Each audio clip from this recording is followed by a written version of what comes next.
La la la. La la la la la la la la.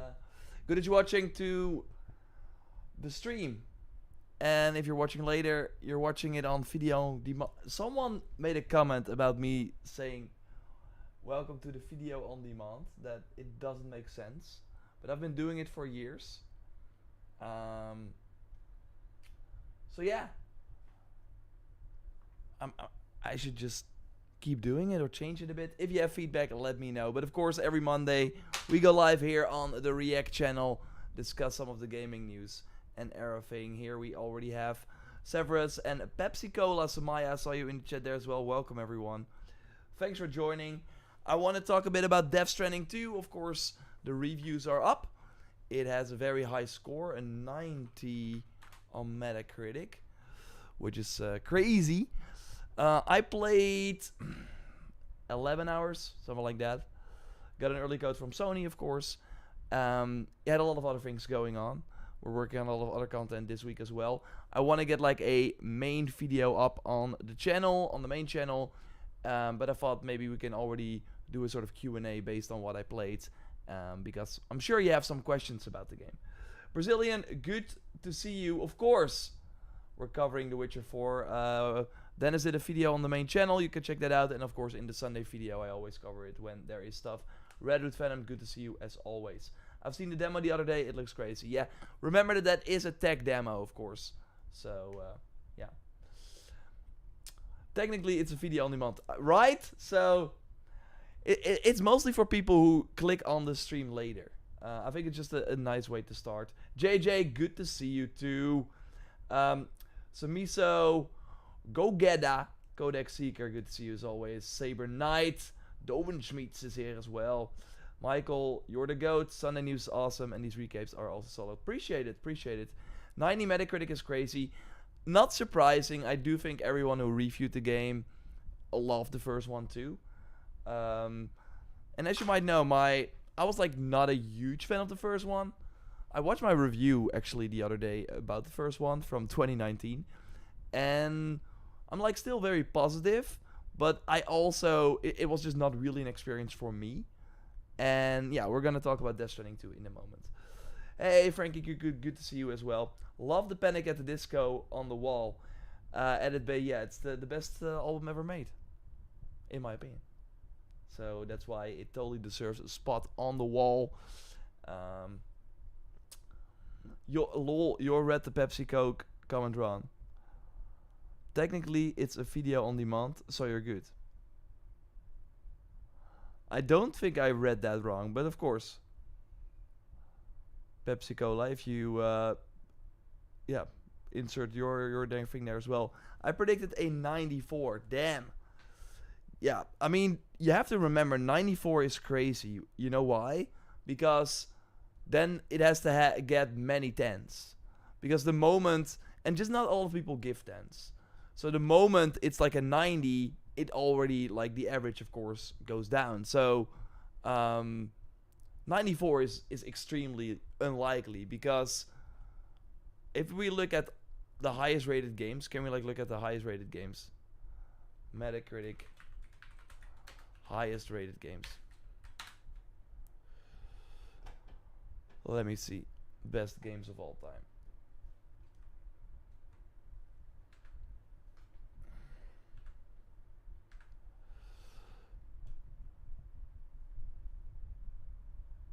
Okay, still. But look, we're already on page 2. And it would be. Here, we're already here at 94.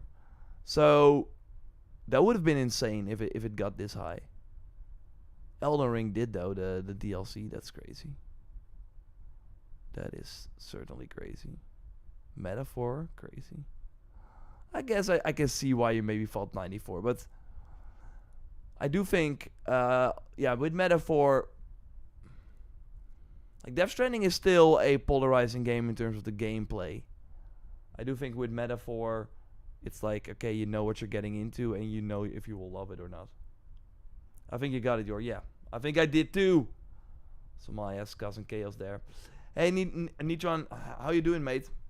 Doing well. I actually want to show you guys something. So, this weekend, Amsterdam, the city where I live, of course, also the city where Guerrilla Games is, and where the Decima engine is being made.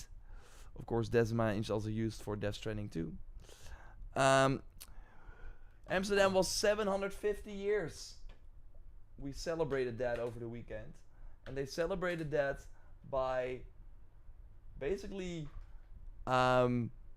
closing down the highway that we have around the city and making a festival on that highway. I'm now trying to get a video to my email, or maybe I should like upload it to the drive. Maybe that's faster. Drive to maybe I can like quickly show it if it's on the drive. But yeah, it was pretty fun. It was very hot, so obviously on the highway it's even hotter, and there's not a lot of shadow. But yeah, it was still a very unique experience. Let me download it. Hey, Black Knight, good to see you as well.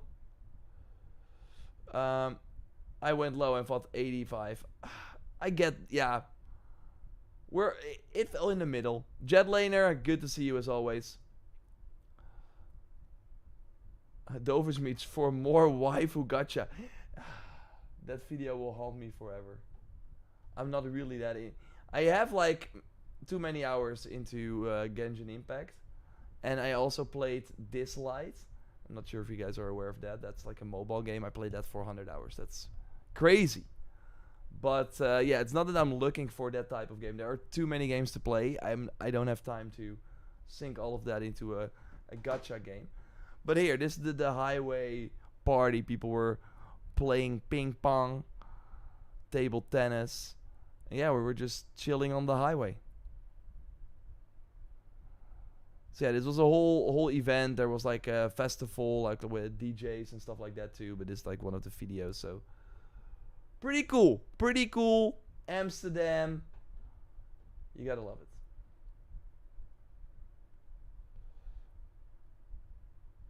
Festival, we call that peaceful protest in here. No protest here on the highway, at least this weekend. Sometimes it happens. I love Metaphor, but I don't know. 94 is weird. That's why I don't take Metacritic too seriously.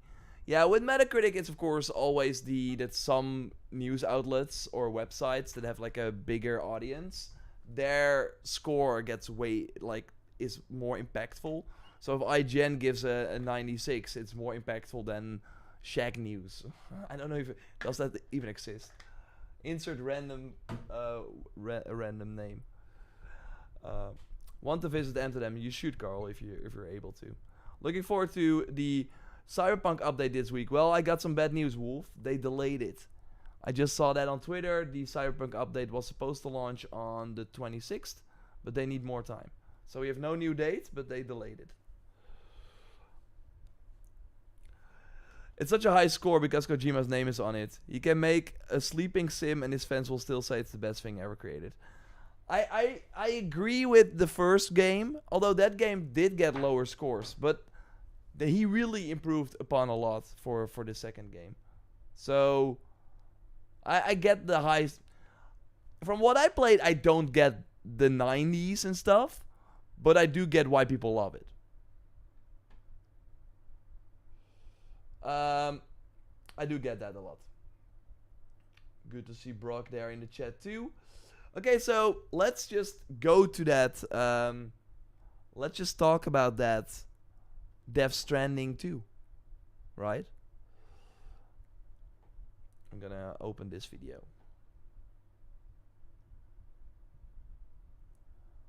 I played around the 11 hours, 12 hours of Death Stranding 2 thanks to an early code from PlayStation. Want to do a main channel video on my thoughts as well, but thought, hey, I can already answer some of your questions here. So of course we're live right now, and people, if they have questions about Death Stranding 2, please drop them and I would love to answer them. Of course you can also ask them in the comments under this video. And I just put up the first 43 minutes of the game on PS5 Pro, and of course, no spoilers about anything, but this, like, when you boot up the game, this is the first thing you see. And I really thought that this was real. I really thought for a second that they, like, showed a real life environment. But no, this is all in-engine. It's all gameplay. It's all... And you will see that in a moment. But this is really... maybe not easily, but it is the most beautiful game I've ever played. And it's kind of wild to maybe say this. We're talking Death Stranding 2. But of course, this is the engine that is also used for Horizon. It's the Decima engine from Guerrilla Games. And this is the first time that they're building a game from the ground up for the PS5. And we also see it for the ground up made for the PS5 Pro. While, of course, Forbidden West had to run on PS4 as well. So, look, and now this is, you're now grabbing the controller, you're moving the stick any moment, and you're now moving. It's insane. It's really, really insane. So again, I'm just, while I was playing this, I was more excited by the idea of how Horizon 3 is gonna look, and there are actually some things about this as well, like the new tech they use in terms of environments, like earthquakes, fire, like fire will rain down sometimes, and how that all interacts with each other is very exciting. And that's my prediction for Horizon 3 as well, that they're really going to focus more on destructible and environments that can change. So it's not just a day-night cycle, but that there will be a firestorm, or if a machine like burns the woods or whatever, the woods are just gone. Like stuff like that. I think that would be something we will see in Horizon 3. But let's go back to Death Stranding 2. The reviews are out. It's a 90 on Metacritic right now. And yeah, let's see if people have some questions here.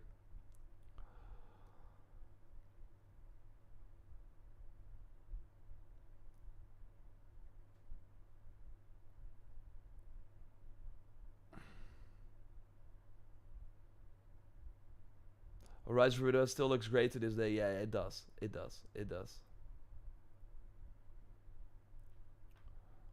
So I think the biggest improvement in Death Stranding 2 versus the original is the gameplay. But I think it's important, and maybe you know my take on the first game. I really thought the idea was cool, and I kind of got what they were going for. Of course, yeah, you're Sam Porter Bridges, and you're basically trying to reconnect a whole country. America in the first game. In the second game, you go to Australia. And what is really interesting about that is that you basically have these spots, and you move from spot to spot, connect them, but also you have to deliver a package.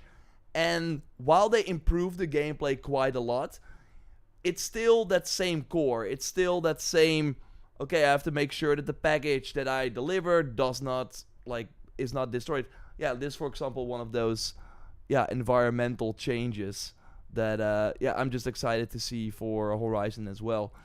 But so basically the core gameplay has not changed, but I have played the game like Death Stranding 1 when it came out on PS4, but I have not played the director's cut. So I know they made some changes to the PS5 version and the PC version of Death Stranding as well, while we are shaking with the controller like this. We're shaking Lou here. So I'm not sure if some of those things were already improved. So I'm mostly talking about the original Death Stranding, how that experience was. But it was very slow. I remember getting an assault rifle, for example, 15 to 20 hours into the game. Well, in Death Stranding 2, that's not the case. You get a gun very, very early on, and that's needed because you will already encounter enemies way earlier, and also the BT, of course, these black ghost-like enemies as well. So there's way more action already, and that really makes every delivery different as well. So they really try to diversify it. Okay, then you have to go through a bandit camp. Sometimes you also have to steal cargo in a bandit camp and then deliver it, so you don't have the package from the get-go. So they try to change these things up, which is exciting. And because in the first game it was really a lot of like this, just walking, climbing, over terrain that, yeah, is made to make it a bit more difficult than your standard open world game. But in Death Stranding 2, they speed things up. You get unlocks that from Death Stranding 1 way earlier in Death Stranding 2, and then of course later some completely new stuff. So I think that's already a big plus, but it's still the same type of experience. It's still, so if you did not like running with a package on your back and getting attacked and the package falls, or like there are these BTs, they can grab you, they carry you away, and when they grab you, you drop all your stuff. So it can get annoying if you're, if you just want like a more relaxing experience. It can get quite annoying that you, oh no, my package broke, oh, I have to try this again, or stuff like that. So there are still these annoyances from the first game in this title, but that's of course also the challenge that you have to overcome. So I think that is just important to know. Early on, so you can, I'm mostly driving. I'm driving more than I'm walking, so it's more a driving game for me, which kind of interesting. And then sometimes I get out of the car or out of my motorcycle to hit some guys and snipe a BT or something. But apart from that, I'm driving. I'm trying to see, can I just do everything on the bike. And the second part of the game is this mystery. Okay, what's going on, and why are we delivering these packages, and who are these new people we meet? But it feels kind of still, in the part that I'm at, disconnected. It's of course a game about connectivity, about connecting the world again to a global network. But it really, like, the structure is too right now familiar and too, I'm not surprised by it. So every time it's like, okay, cool, I get a cool cutscene, and then it's back to, okay, now you gotta deliver a package again. So then you deliver 2 packages. Oh, maybe you're rewarded with a cutscene. Oh, now you deliver a few more packages. Oh, maybe you're rewarded with a cutscene. I kind of wanted the game to be more surprising in that regard, at least in those early parts. Hopefully that changes, but I don't foresee that happening. So I don't know. It feels like, again, I want this to be more of a cinematic experience where even during a package delivery, sometimes something crazy cinematic happens, but that does not happen. It's still, okay, you do the package delivery, done that, maybe you get a notification, hey, come to the base, then you get a new cutscene. Okay, oh, maybe go meet this person, but you have to deliver the package first. Again, it feels like 2 separate experiences. Are there really issues?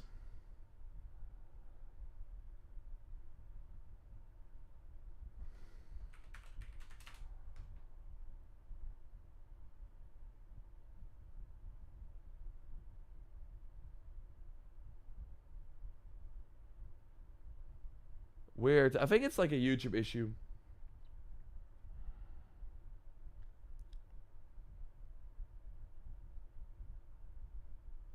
Okay, thanks everyone for noting.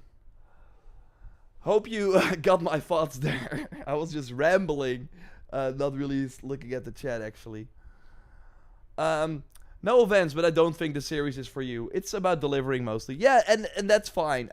I just think that there is something in this series that is for me, and that is the cool.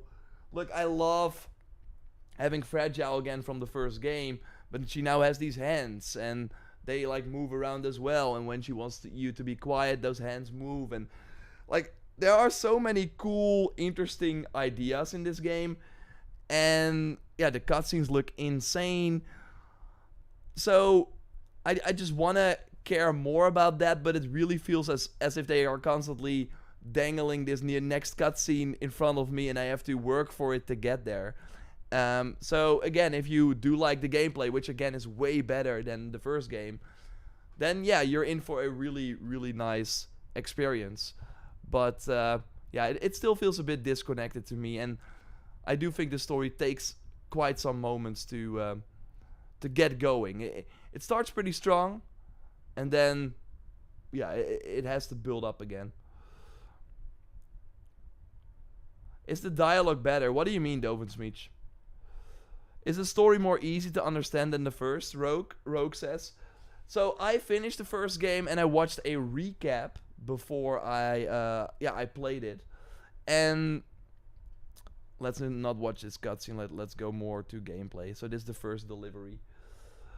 And so the game has these pop-ups. So when a sort of keyword gets dropped by one of the characters, there's this pop-up and you can read about it. But yeah, I mean, that's not a great experience to have to like study all those things. I would really recommend a recap. You have to watch a recap because even though I played this game again 6 years ago, I forgot about a lot of it. And it's kind of like crazy as well, the amount of plot twists that the first game has. I think you will understand the core, sort of the core narrative of Death Stranding 2. I think they do a great job at giving this emotional bond to the main character and why he's doing what he's doing, and some of the other characters who need your help. And I think the sort of overarching narrative, I do think you will understand that, but the sort of smaller things that are being talked about, and you'll meet some familiar characters from the first game, they will revert back to things you probably don't know about. Sometimes you will see these flashbacks, and again, I watched the recaps. I was like, okay, that's what this is about. If you did not watch the recap, though, you will be lost. So I do think you will miss out on quite a lot if you've not played the first. If you played the first game, and if the dial, so I would say for now it is a bit more easy to understand. But again, just like with the Death Stranding 1, it got crazier near the end, and I've not reached that yet. So yeah. So Maya, yours verdict on Death Stranding 2. I'm excited about Horizon 3. It's kind of like that, which is crazy maybe to say, but no, especially the first part. The first like part of Death Stranding 2 is really, really similar to the first game. So then I was like, ooh, okay. But then it really gets better when you move to Australia to connect that. And yeah, then I love how you constantly are unlocking new things. In the first game that was also the case, but they're now front loading you way more with cool stuff. Again, in Death Stranding 1 you had this progression, you were getting some really cool unlocks like in the middle and at the end. They are now giving you those things way earlier, so that's way more exciting, I think. So yeah, so next to that, they have some new unlocks as well. So constantly after delivering a package or two, you get like cool new unlocks. So I think they did a great job with that.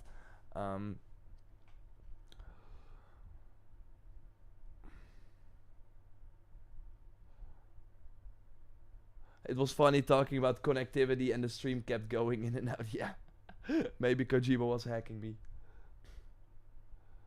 What's the performance like? Asks Rogue. Again, it's super. Technically, this game is insanely impressive. It's really, really great. Again, that opening, I was like, is this real? No, it's gameplay. I'm moving the character now. No issues, no bugs, no anything. No, it's very polished. And yeah, I think it just showcases how good the Decima engine is.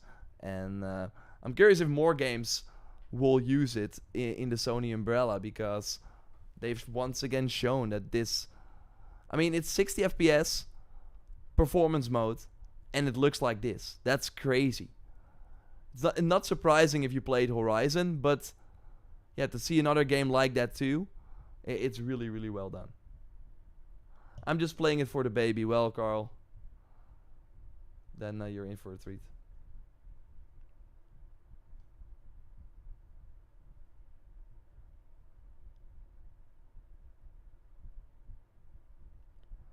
I can't wait to see the story DC2 is gonna have. Again, it takes some time right now to get going, but yeah, it's certainly interesting, and it is. There are like new characters, and they have really like their own introductions and stuff. I really think for me as well, and So I really think Death Stranding 2 is what the first game should have been, but like playing this, it did lose kind of its magic because you've already played a game like it. So a lot of the new elements or new interesting twists to the story that were exciting in the first game because you were like, oh, this is all new, did not hit as hard for me in the second game. So yeah, that I think also has. I think if they launched it like this, the first game, that would have been insane. But obviously, it needed the iterations, it needed the feedback. So on the gameplay side, I get it, but it did make exploring this game a bit less exciting because you were already more familiar with this world, while with the first one, everything was kind of new. Horizon 2 stories was do compared to the first one. Yeah, I agree. There were some cool moments in the Horizon 2 story, but yeah. It does look great. It certainly does. And it plays really, really good. Okay, if people have more questions, otherwise I'm gonna end it here. Rogue again. How does the open world feel? I liked seeing other players' builds, but felt the world was kind of boring. So the world is certainly better than the first game, but so the world is certainly better than the first game, but it's still a lot of empty landscapes. What they really did right now is again like add these natural disasters, like a sandstorm right here, which is really cool. But also the world is way more varied.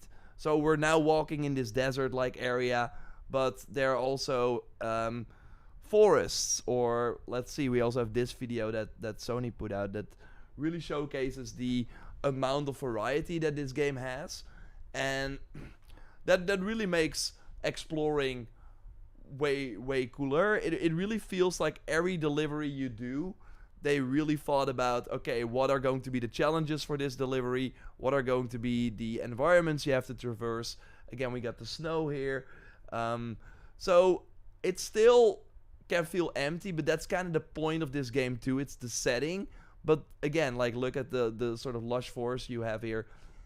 So I don't think it's really is like an exciting open world in terms of open world encounters or something like that. It's still very much like, okay, you have this bandit camp and you have the BT over here, and they are put there because you have to deliver through, like you have to make a delivery through that, so you have to kind of figure out how you're gonna do it. It's not as if, like, I was not compelled to explore the world beyond doing my package deliveries, if that makes sense. I don't think there are like many secrets or anything you can find. So, but again, this is like still a lot of the experience. but you do get like way better early on in terms of the in terms of the amount of unlocks and stuff. So you can, for example, have, if you fall down, then or if you like kind of lose balance, you won't lose, your cargo won't be damaged or won't be removed. Like stuff like that is pretty cool. So but like seeing, I played the game in the pre-launch version, so obviously there were not a lot of like buildings and structures from other people, so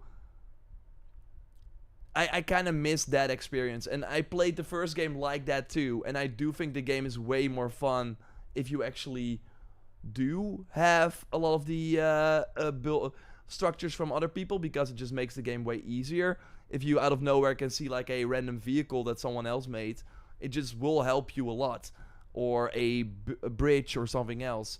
So maybe I will wait a bit and then return to it, as I have some other games to play too. But again, there's totally more combat. It does still like, and that's my other kind of thing with the game.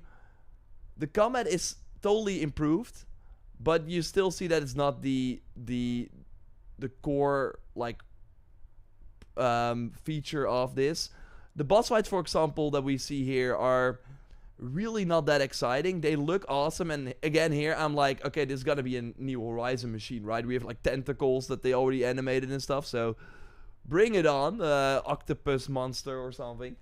But The boss battles are very like, okay, you have this assault rifle. I empty it on the weak spots, the glowing weak spots. Oh, my assault rifle's empty. Look around. Is there a new assault rifle? Oh, a new assault rifle spawned over there. Run there. Try to dodge the attacks. You cannot really dodge. So it's like, okay, beep, beep, beep, and then you just have to step to the side or run or jump. And then pick up the assault rifle and empty the magazine again. Look for another assault rifle. Empty the magazine again. It's not the most exciting boss battle gameplay, in my opinion, against these early bosses. But it certainly is much improved, and it's way more fun than in the first game, where there were enemies, but it was such a small part of the experience.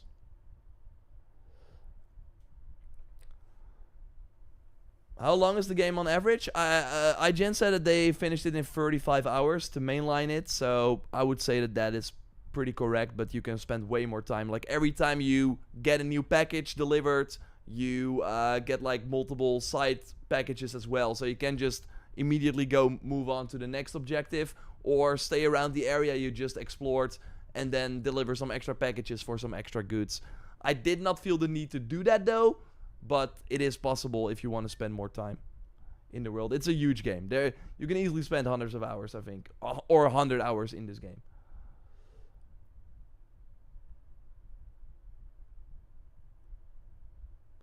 Jojo, can we get a JorRaptor update on the Horizon Online and what's going on? Surprised that the game is kind of released.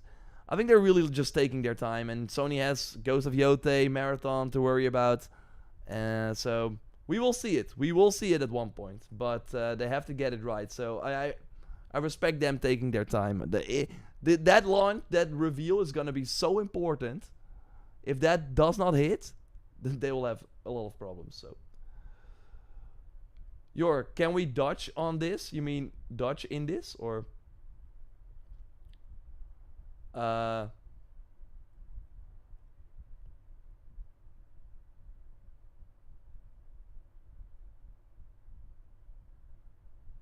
yeah, there is no dodge button. It's like jumping and stuff. So yeah, we looked at this too. Let's quickly go back to the IGN gameplay where they're still delivering packages. Ella says, I pre-ordered. I look forward to playing it. I mean, again, I think if you know what you're getting into, and you love if you love the first game, you're gonna be in for such a cool ride. Like that is, you're gonna love this. If you, like me, were like, the gameplay is not what I'm looking for, then the second game is still way more enjoyable. But yeah, I have another like question here from Rogue. What is stopping you from going back and finishing it? Lots of other games, or have you seen enough already? I want to go back and finish it, but I think this game is way better played if you take your time. And that's always with, of course, we're lucky that we get games early, but it also means that you have to rush them to get the review out and stuff like that. And I just did not want to do that. And I really noticed that the moment I was playing more than like 3 hours, I was like, I've seen enough for today. But yeah, you kind of have to get going if you want to get the review out. So that's why I'm only at like 11 hours. But so maybe I'll just pick it up, play an hour, get some deliveries done, and then move on. Play something else and come back. And the story also just did not grab me yet. So I think that that's another very important thing for me as well, where I'm like, I hopefully that happens. I was grabbed at one point, and then the whole structure became clear to me again, where it was like, okay, deliver 2 packages, get a cutscene. Deliver 2 packages, get a cutscene. I was like, okay, I kind of get it. But I wasn't surprised enough. Herman is gonna have a meltdown if Horizon Online does well. If Horizon Online does not pop off, I don't think Herman is in charge anymore. Yeah, I really enjoyed the change in gameplay from all the other games I played. Yeah, I totally get that.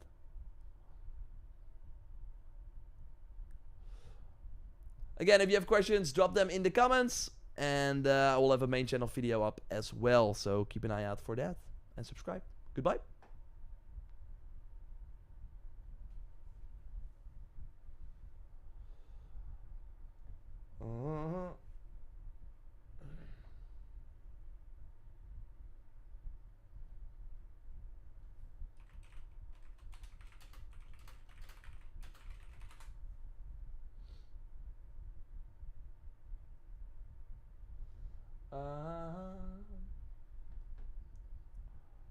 Did any of you guys watch the Dawnwalker gameplay already? I've not watched it yet, so I want to watch it together. Let's see. Where can I...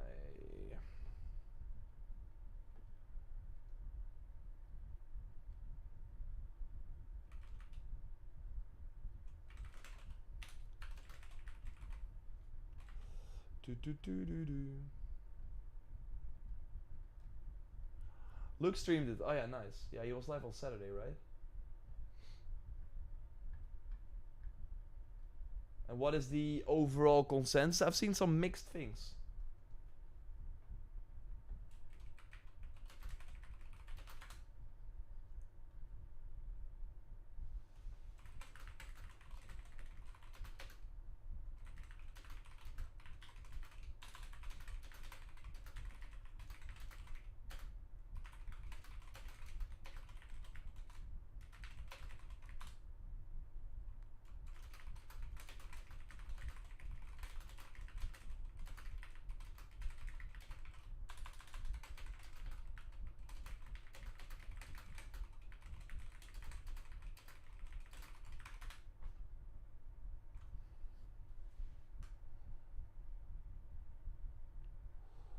Witcher 3, but with vampires, maybe. Ooh, Chronos New Dawn as a new deep dive. Ooh. I haven't, says Nick. Okay. It's almost 8 years since Horizon Online dropped. Something is going on with that game. I mean, Horizon Online, JoJo, was, made 7 years. It started 7 years ago. Yeah, I totally think it went through multiple iterations for sure.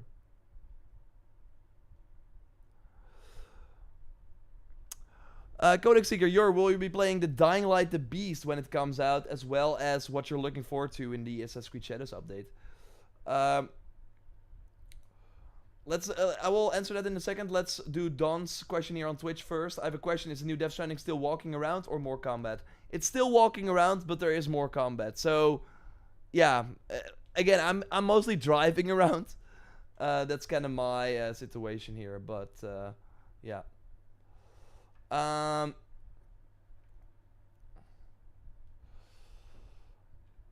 Okay, thanks, Concerned Citizen, also for the super chat, and of course, Samaya, appreciate your support as always earlier there too.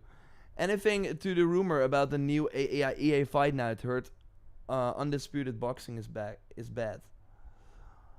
I'm really the wrong person to ask about EA Fight Night. I've never played that game. But are there rumors about it? My only boxing experience is Wii Boxing and Arms. I was pro at Arms. Maybe I can show... Wait. Okay, you guys are gonna laugh if I find this video.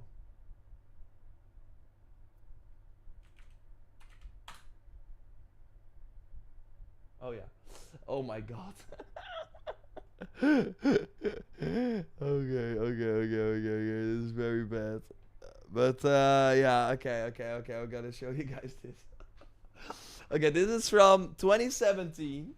The Wii or the Switch was just out. I was on the plane to E3 2017. I was freelancing for IGN Benelux, the Benelux version of IGN, and this was me on the plane playing Arms.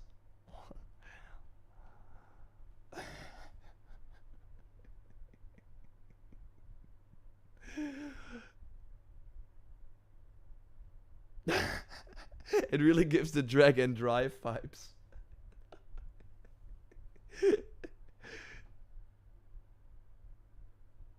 But yeah, this is my fighting experience. And I won. I think I won. Yeah. Oh my god. So yeah, damn bro is locked in. So yeah, Codex Seeker, Dying Light the Beast. Yeah, we will cover that, of course, for sure. Yeah, looking forward to it. August 22nd. It is the week of Gamescom, though, so timing is not ideal. I hope we get an early code. And what am I looking forward to with the Shadows update? Of course, on Wednesday we get the Shadows update. I really hope the Ally mission is fun. I'm not like expecting too much from the Ally himself, but yeah, I'm looking forward to the nightmare difficulty to see if they really change a lot and if it's gonna be fun playing that. Because I always play on the hardest difficulty in these Assassin's Creed RPGs, so I'm kind of scared. I hope it's like not too crazy, but yeah. Richard Evans, thanks for your honest thoughts. I think I'm gonna enjoy this. I think you're gonna like it too. If you again liked if you kind of get that where I'm coming from, then I do think you will. And you're like, okay, I think I will like that. Yeah. Don't show this to Luke. Someone clip it and send it to Luke. I mean, it should be in the meme channel. I think nightmare difficulty is gonna be a nightmare. Oh yeah, Brock, we're gonna see that on stream Wednesday. Young JorRaptor with more hair. Oh yeah, like a few years ago, I still had that, like a huge beard. I don't understand Shadow's post-launch plan. Valhalla was 1,000 keeps better, keeping you engaged. Well, Valhalla also had the sort of gaps, but still, it felt like I was more excited to. I don't know. We should not yeah, the Valhalla post-launch was also starting very slow, but it feels that this post-launch is just, yeah, it's just really about these drops once a month, and then you wait again. They really have to make sure there's something to do in between those drops. Death Stranding 2 is a disappointment. Why, Harrington? I just realized all the space you had in that plane. First class. No, that was second class. I've only flied like business class once, and that was to London, which like an hour, or from London actually to Amsterdam, which like an hour, and that was because we were double booked. So then we had to go to business class. I did fly economy comfort, so that's a bit bigger. But no, the video that I just showed you, that was actually yeah, economy class. I expect a lot of combat from Death Stranding 2. Well, yeah, you're not really getting that, sadly. And really, the combat in Death Stranding 2, it's I got this electric rod that's one-shots enemies, so that's my tactic. The combat is really not why you should play that game, sadly. Economy comfort is a scam. Yeah. I get that. I get that too. I heard a lot of people talk about economy plus or something. You have like another thing that actually gives you better food and stuff. Thank you for answering. I was looking for playing it, but all that running pushes me back a bit. I get it. Yeah, it's still a lot of running. It's still a lot of running, but they do try to make the running exciting. But it's really, Death Stranding 2 it feels like a puzzle game more. It's like, how am I gonna get this package to that thing that I need to go to without it being destroyed? And then they put some obstacles in your way, and it is an open world, but you're still basically operating in a small area all the time. Are you reviewing the game today? No, I'm working on other stuff, sadly. So, yeah, we got like a sponsorship for a game you will see in the future that I know people are very excited about, and I am too. So yeah, that just takes priority. But that's why I wanted to do the Q&A right now on the React channel, and then hopefully tomorrow I can have my Death Stranding thoughts up. That would be great. I just... there should be an esports for this game, for the ARMS game. I would be pro, but that would be funny though, seeing everyone. Normally it's not fun to see like the esporters like playing games because they're super focused, but now actually seeing someone go crazy like that. But Philip, I want to have my thoughts up before the game is out officially. Tomorrow is for the deluxe edition, but if you buy the deluxe edition, then you know you're gonna love the game anyways. Thursday it's of course out for everyone else. Okay, let's look at the gameplay for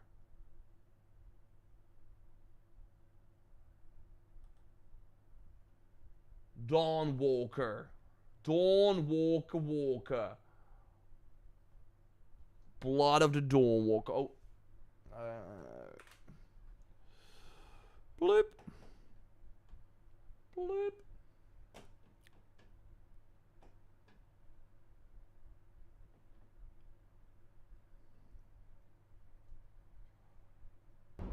Let me know if you hear anything and if the audio is good before we start. Blood of Dawn dark fantasy RPG set in medieval Europe. The game is currently in pre-beta stage, and what we are going to show you is just a part of one of the That's so interesting. Pre-beta stage. So you have like alpha, you have pre-alpha, you have pre-beta. Yeah, I guess. You don't hear that often. Crimson Desert release date, we have no date. Just late 2025. I think Gamescom will have the answers. There's gonna be a lot of yap, it seems. Hey, Yappy, good to see you. Good to see you. I think we are hearing it well, right? So I'm gonna start again here, and then we're just gonna watch it. Maybe I would like skip ahead a bit, but yeah. Our game is a story-driven, open-world dark and I'm the design director at Rebel.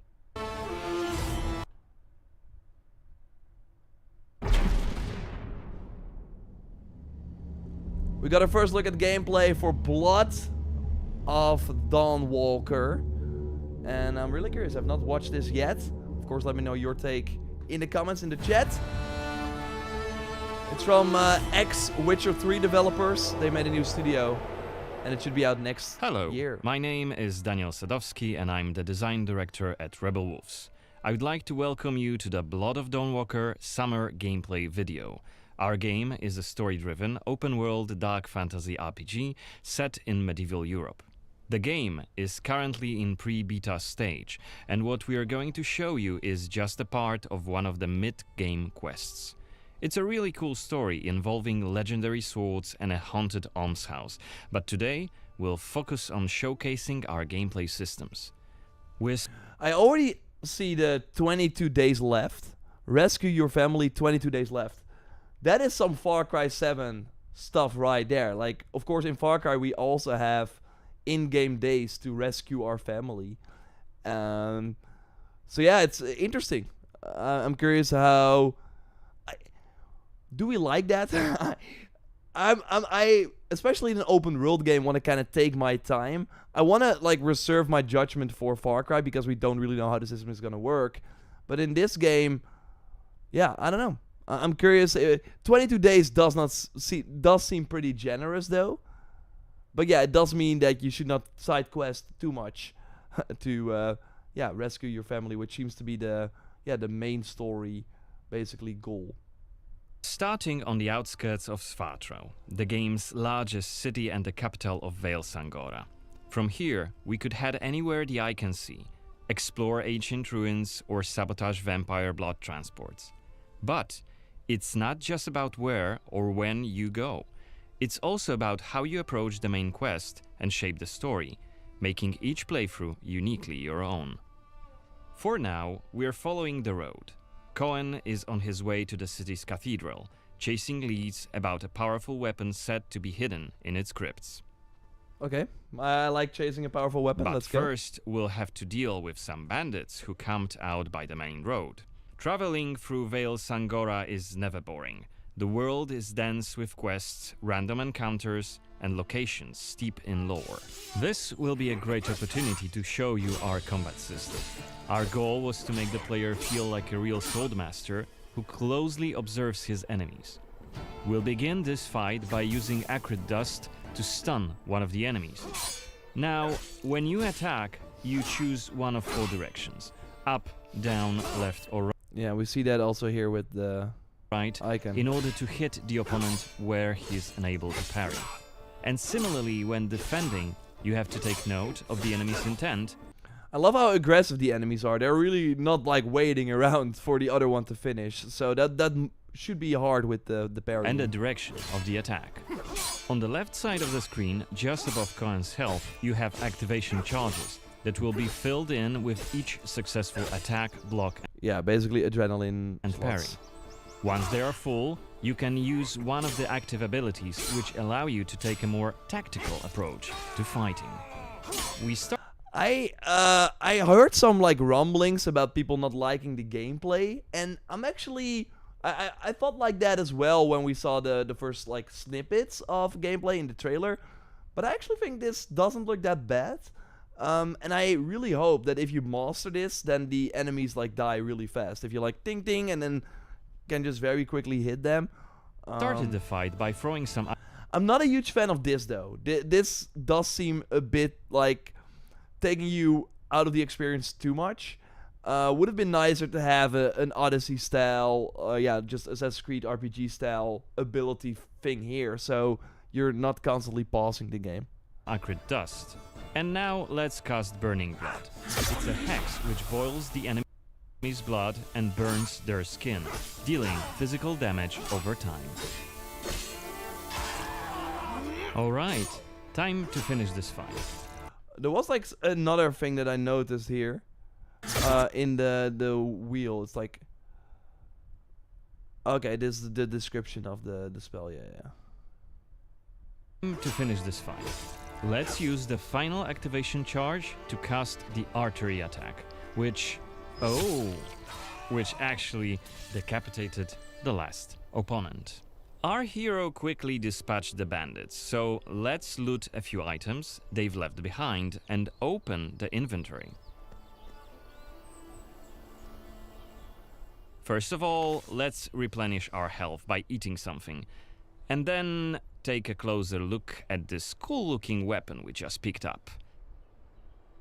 Ah, it has better stats than our current weapon. 1% parry window. I'm sorry, what is that? Like, that's nothing.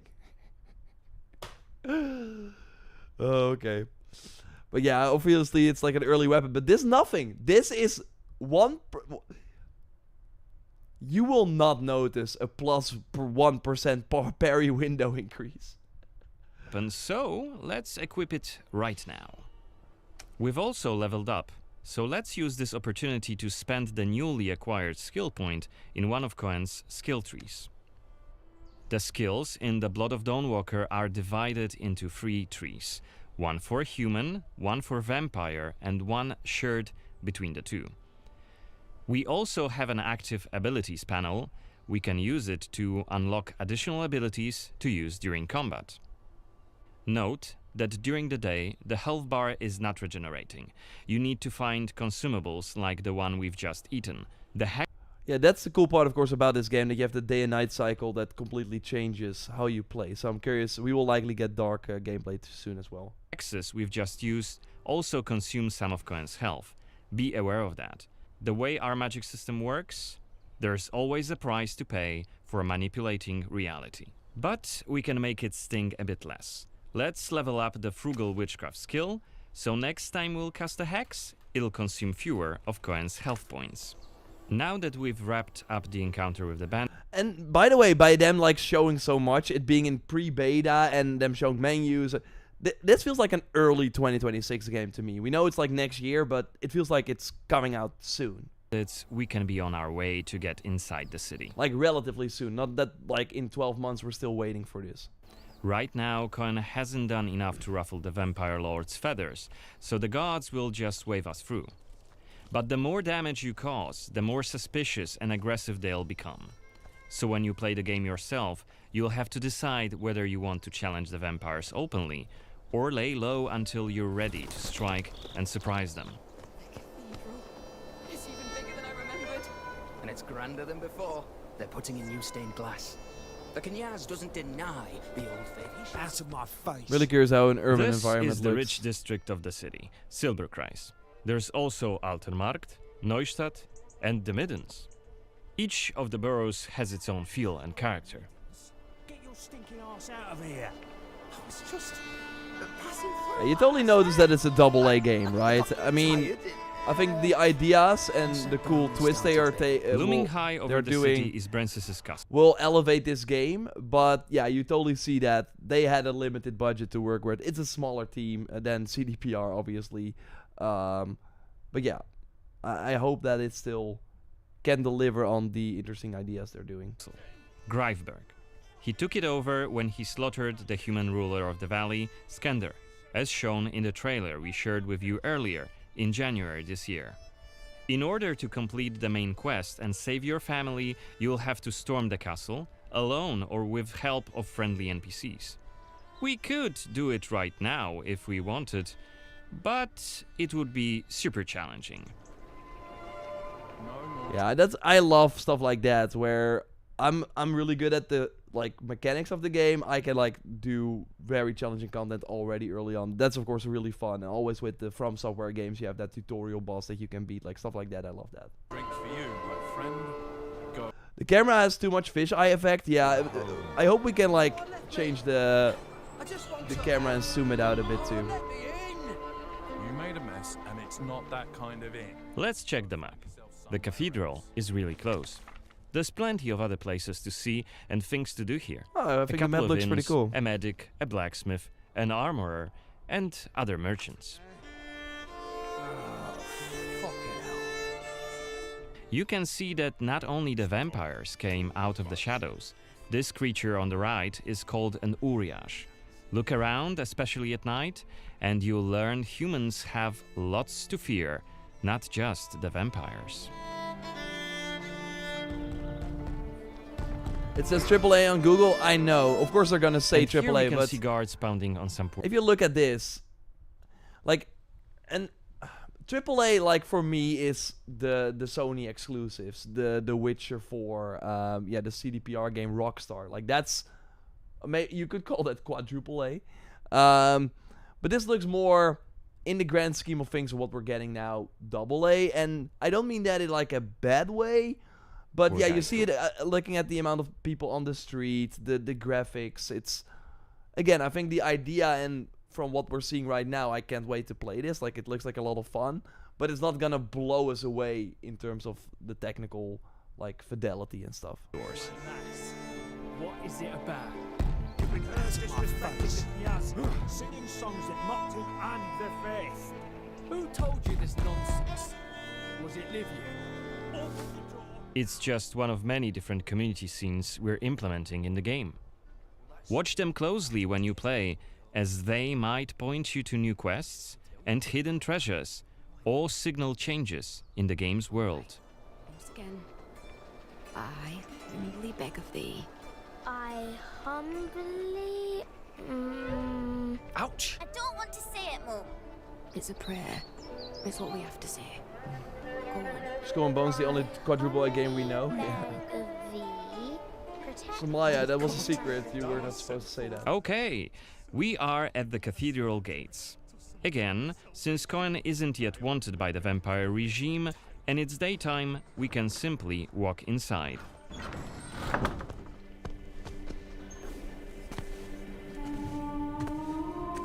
Again, really curious what the nighttime means for this. They are like 100 people, yeah, that's, Baptism again, of a newborn is a solemn I would argue like AAA is more 300 people or so. moment, doubly so. A new life joins our flock, bringing happiness to its parents and to the congregation. Natus ex sanguine est, alitur sanguine, et in sanguine morietur. Ego te baptizo in nomine Dei. Amen.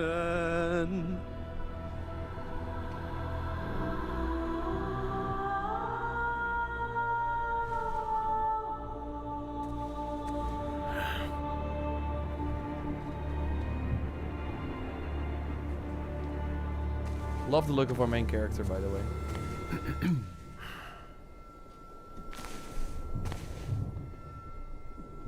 Okay, dialogue. Don't I know you from somewhere, young man? Laslia, maybe. I'm sorry, but you must be mistaken. Am I? Perhaps. Perhaps.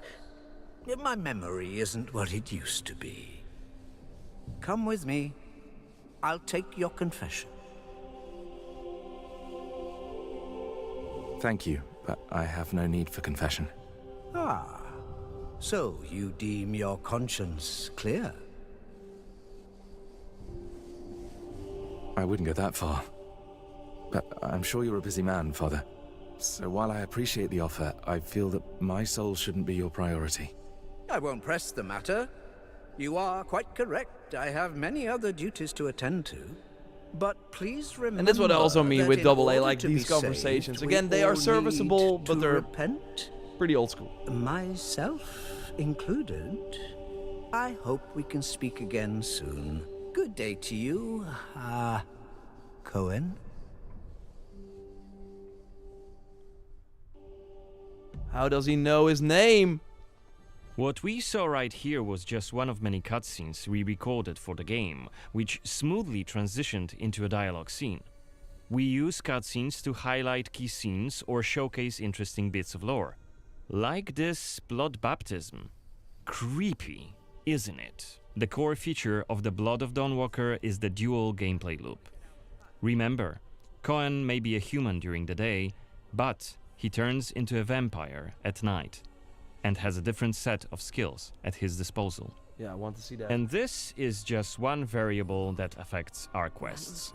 Depending on when you tackle a particular quest, what choices you've made earlier, whom you befriended, or whom you've angered, your gameplay and story experience will be very, very different. So each quest is a complex structure with multiple possible paths leading to the end goal.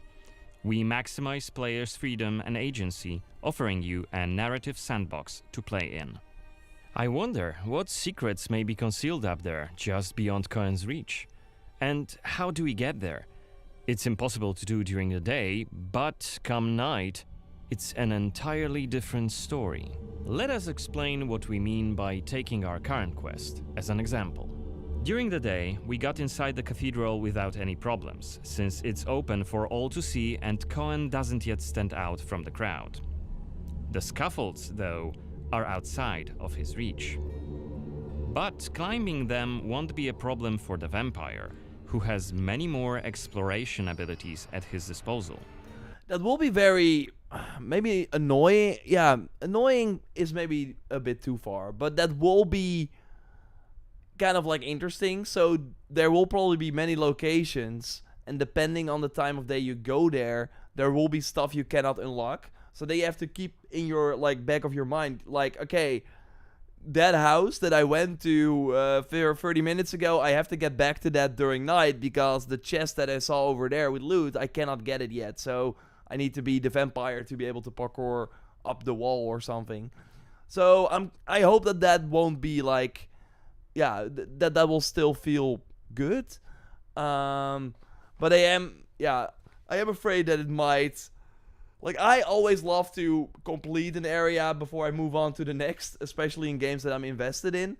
And with a timer like the 22 days, having to also remind myself to go back to certain locations because I missed the chest that I wanted to get or something. We will see how that plays out. But that was like a thought that came to my mind with the locations that have different unlocks depending on the powers you have. Bear in mind, Cohen has not completed the quest yet. What's more, there are still a few clues to be found in order to solve this story. It's worth mentioning that narrative sandbox also means that we may completely abandon this quest and follow a different path to defeat Brensis. For today, we're focusing on the gameplay part, so let's see how we could tackle this particular quest during the night. Hey Rusty, good to see We're you. starting right after dusk, as a vampire, on the rooftops of Svatro. Right now, we have 22 days left to complete this goal. This counter is always displayed and you'll be warned each time it's pushed forward. So you have to be aware of the time, and it's more of a resource you'll be spending than a racing clock. As a vampire, you'll see and experience the world from a different perspective. You can travel quickly and easily access places beyond the reach of regular humans. Let us show you what we mean.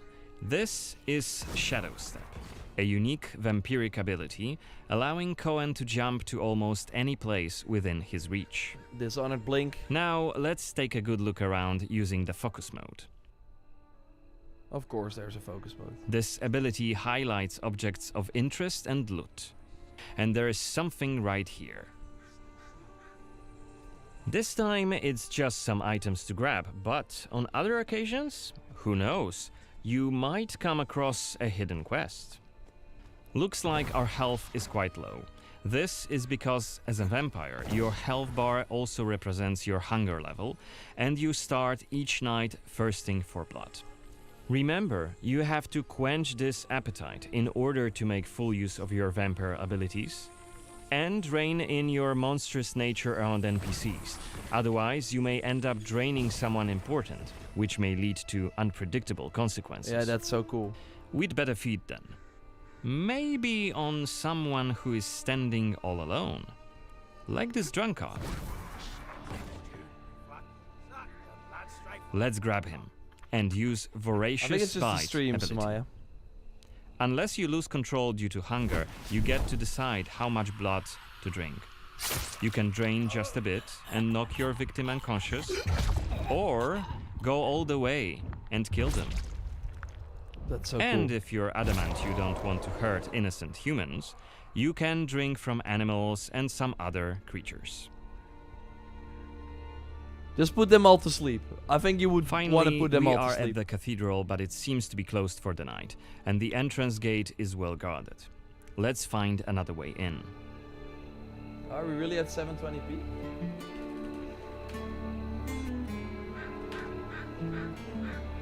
Just put them all to sleep. I think you would... Oh, we're at 1080. I'm not sure. But I agree, Shadow it's Step very is cool. not the only vampiric ability you're gonna learn during your playthrough. Cohen can also use Plane Shift to scale walls and even ceilings smoothly. Yeah, that's so cool. This will allow us to explore every nook and cranny of the cathedral. Again, I'm gonna have like some trouble going back to all these places during night because I'm like, oh, I missed stuff. To blood. Better be quiet. That sliding down, that's awesome. Is that Voyeurs Xanthe? What the hell is she doing here? What is she doing? Is that a ritual for the blood gods? Then it's probably your phone, Archivist. They're covering up the old paintings. Why? One of the workers must have left it. Seems that the cathedral complex is quite big. The main building, cloisters. I'm inner at courtyard. 9,000 bitrate. The entrance to the crypt could be anywhere. Won't get anything done just standing around. Still. This was a scene investigation, a mechanic we used to zoom in on and showcase key clues. This time we had a chance to learn more about the vampire's plans. Looks like they're keen to cover up the old frescoes, so that's something we could take a look at. This way we could learn more about the cathedral's past. Blood to blood. Looks like we aren't alone here. Underneath us there's a group of blood guards, soldiers hooked up on vampire blood, which makes them stronger, and one of Brincess's vampire allies. It's Xanthe, the oldest vampire in Vale Sangora, and quite a powerful lady. Let's descend and check what's going on. Let's fight. I want to see those vampire powers. Oh, we're actually triggering a cutscene.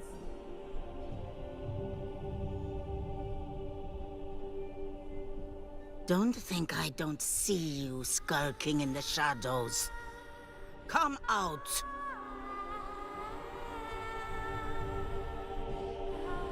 You're interfering with my task. Who are you? It doesn't matter. Very well. I don't have time for interruptions. Let us dispose of him. Quickly! Yeah, we don't use our blade now, but our claws. Cohen is using his claws to attack when in vampire form. Blood guards are dual-wielding opponents. Their attacks are pretty strong. Of course, even when fighting with claws, combat is still directional. Don't worry, Cohen can still use his sword as a vampire. I'm really not. Let's finish this character off, and then I'm gonna say if it's. Yeah, I really am missing finishers. I think it would have been very cool to have finishers. Right now, it's like you just throw the guy on the ground or just move them away. I think finishers would have like really added a lot to the combat. Only after defeating all 3 of the Blood Guards, Xanthi deems Cohen worthy of a See, challenge. it's like and it's she constantly the descends same. I saw that with the human enemies as well. It's like that, just slapping them away. to face him. She uses her blood control powers to cast a multitude of attacks, like her blood whips, that hit Cohen from left and right. Xanthi is protected by a powerful vampire ability. Once her stamina runs out, Cohen will have an opportunity to strike and deal some damage. But be careful, cause Xanthi is quick to counterattack and she will also try to restore her blood. Meanwhile, look at the indicator just below her health and stamina. It's a timer for the boiling blood skill that you've seen in the CGI trailer. So, if we don't hurry, the timer goes down to 0 and Cohen will eventually explode. And we're dead. Remember, we were only What the kneeling heck? here, and Xanthi is one of the game's most punishing enemies. Defeating her right here and right now is very much possible, but it would be hellishly difficult. A fun challenge for hardcore players. So And what Cohen will happened? So you have this sort of marker that lets you explode. Because when we did damage, we did a lot of damage. So I was like, okay, we're easily gonna kill this boss. But when did this go down? Let's check. So it just constantly goes down, right? Okay. So when you use powers, it goes down.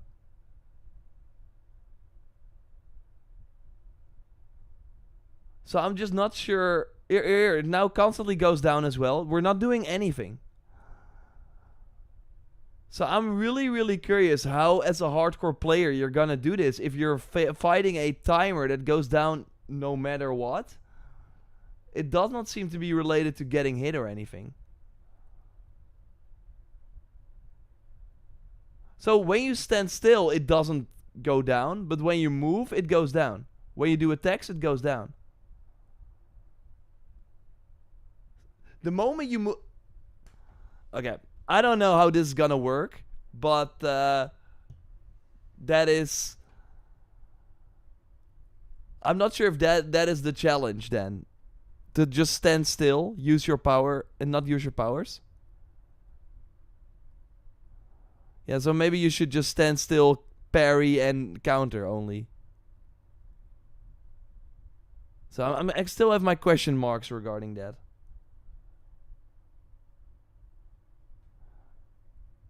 I think it's a counter from her and the blood she's draining. But really, like, again, if you look at it, if you really focus on when he's standing still, nothing happens. The moment he moves, that is when it goes down.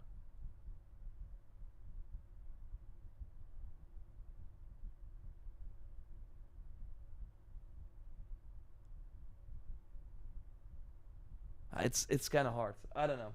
We will see. But yeah, of course, let me know what you think in the comments. Subscribe for more. I think the game looks cool. I was like, people were kind of mixed on the combat. I don't think it's look like the best combat system ever, but it looks pretty cool. And I think the sort of, like, I really think that if they deliver on the narrative freedom that they're talking about and having the really different time of day gameplay impacts, I think it's a pretty special game. So I'm looking forward to it. But yeah.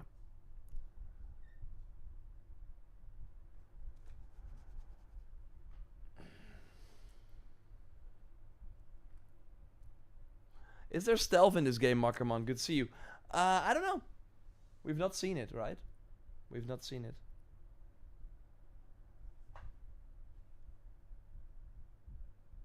But yeah, I thought it looked pretty cool. It's not like blood message cool, but again, I think it could be a very fun game for sure. So I'm gonna get out of here. Focus a bit more on videos that we have to do. So thanks as always for joining these Monday streams. Really, really appreciate it. I think I will be back next week as well, of course. Although I don't know in what state, because then I will be back from my holiday to Ibiza, Spain. We'll be there for a few days, so that's gonna be great. And yeah, I will be back on. Yeah, I will be back for the stream, but yeah, again, maybe as a skeleton. Thanks everyone. Have a great rest of the week, and I will speak to you soon. Goodbye. Waiting for the Shadows patch notes. They're likely not gonna drop today. They're likely gonna drop tomorrow, one day before the update, Severus. As a vampire, you're doing stealth? I hope so.